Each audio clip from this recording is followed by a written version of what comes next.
Over the last few weeks, I've been preparing to present two research papers in New York City at the annual meeting of the American Sociological Society.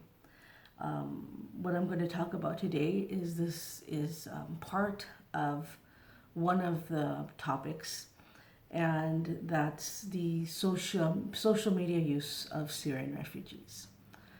On the surface, this may seem like an unimportant topic, but as I began to research this topic more deeply, I found that not only did it have very profound implications for Syrians inside Syria and Syrian refugees, but also spoke to the larger use of social media by the general public.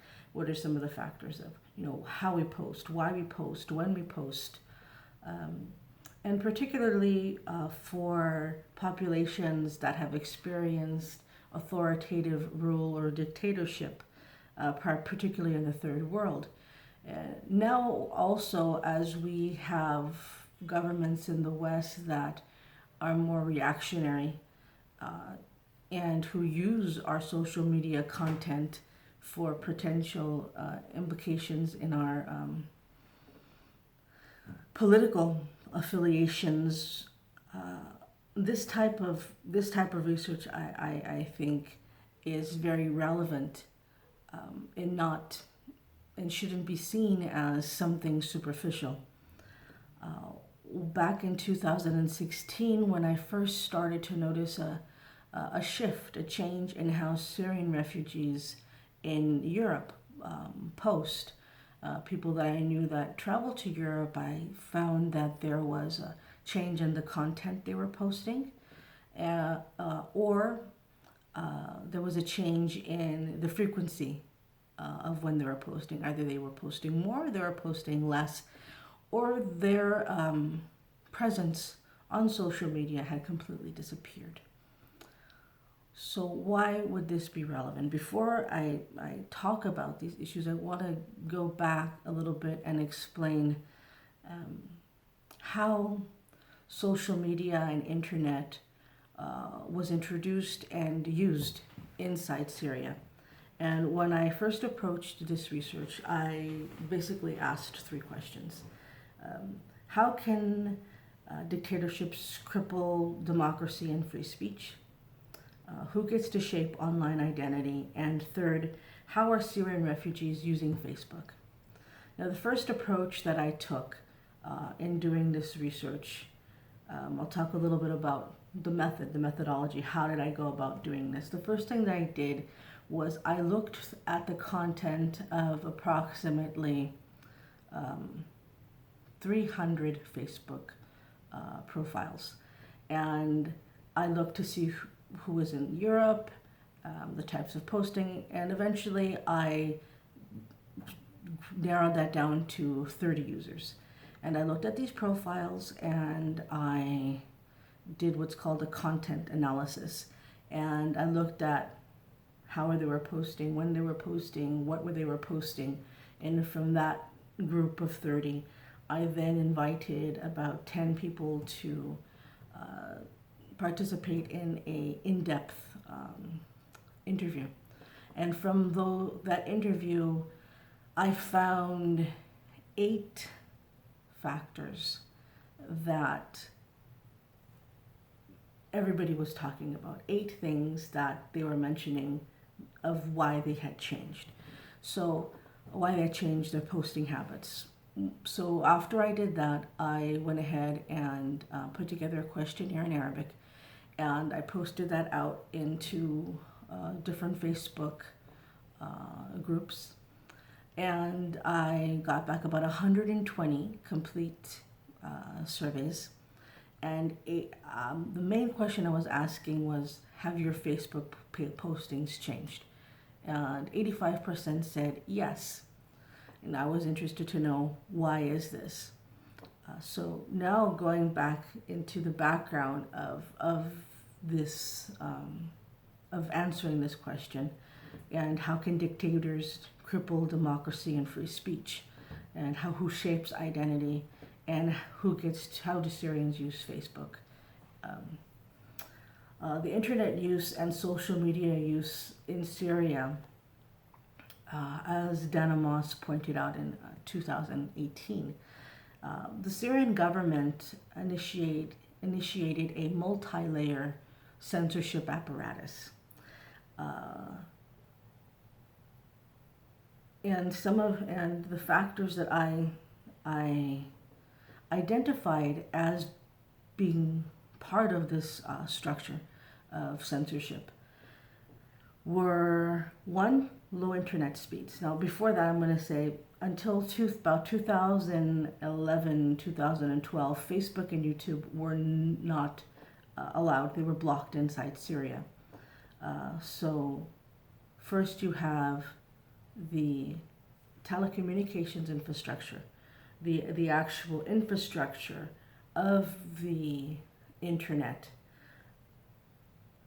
is either operated for or by the Syrian government. So essentially, the internet infrastructure is acting as an electronic sieve. So that's one layer.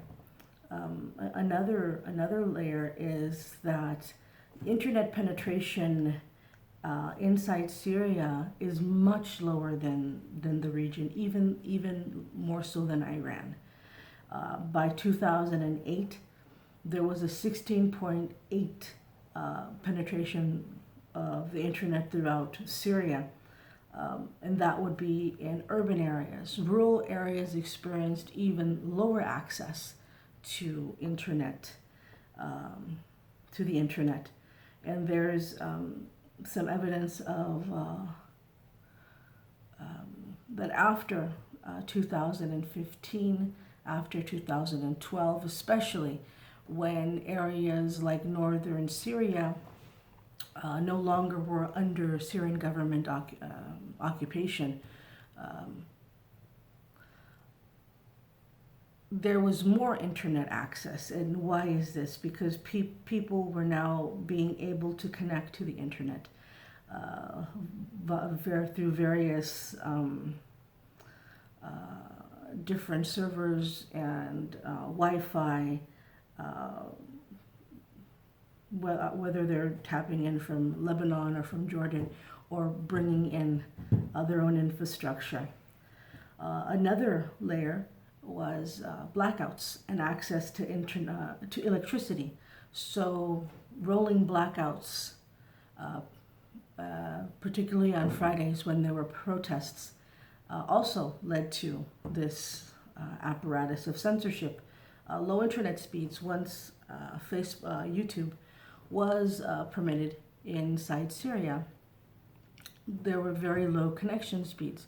So if you tried to upload video, it would take an extremely long time. Another instance was also the Syrian Electronic Army, which are a group of hackers that are loyal to the Syrian president. And essentially what they would do, they would identify and target local governing councils, humanitarian aid groups, activists, Syrian journalists, and they would hack through their accounts.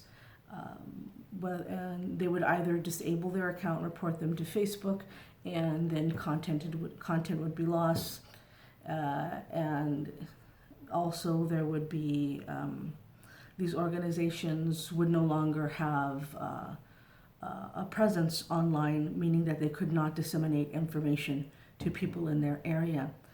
And in some instances, Facebook was used as a way for the Syrian secret police to hunt down activists and gain access to lists of their friends. And they would then arrest them, torture them, and in some instances kill them. So as you can see, social media use and who gets to use it, who gets to moderate it, has very significant implications for democratic societies. In one event that I attended in Los Angeles a man by the name of Johnny Achi.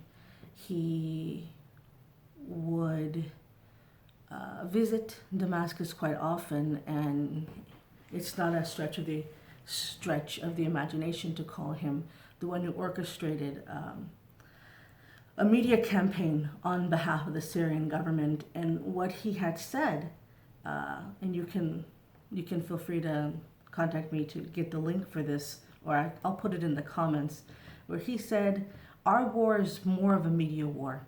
The Syrian crisis proved that words can be more deadly than bullets." So the Syrian government was very well aware that words were more important than bullets, that media was going to play a significant factor in waging this war and winning this war. So where does my research come into this?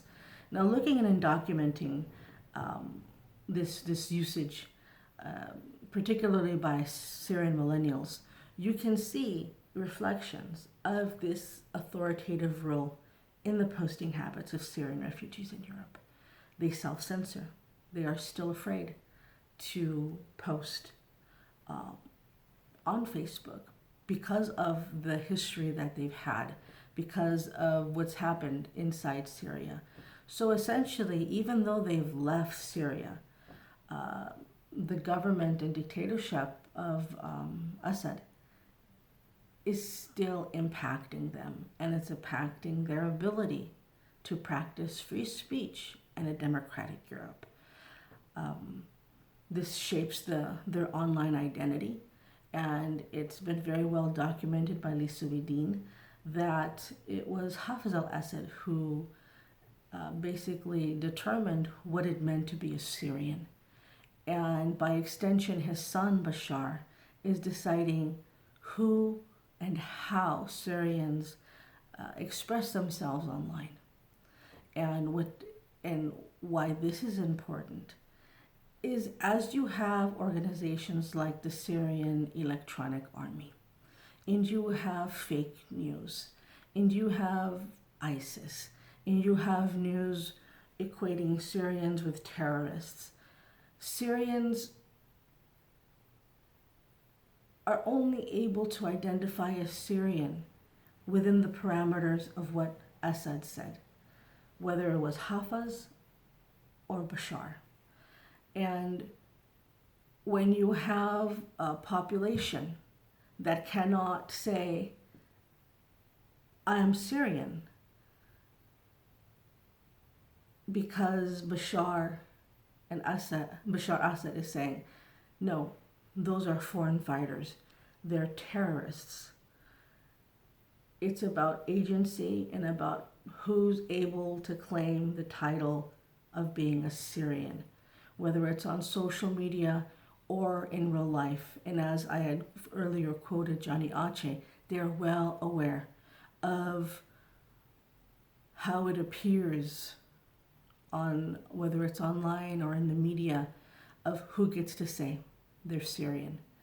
We saw in the case of Aleppo, over and over again, various media outlets were saying that it was terrorists that the Syrian Arab government were fighting against, when in fact it was a civilian population that was in revolt. So all of these things, all of these layers come together, and we see them happening in the media. And they're so impactful that we even see them in the daily Facebook postings of refugees in Europe. Now I'm going to end it here. I'm going to talk about this much later because I do think it's a very important topic and something we don't talk a lot about because it's new. And the more that we're aware of this information, I'm hoping the less impact it will have on people's lived experiences. And we're going to talk later about online networks and offline networks and how those networks have helped Syrian refugees inside Europe with integration and social inclusion. Well, thank you for listening, and I look forward to our next session together. And please feel free to ask questions in the comments or contact me directly. Thank you.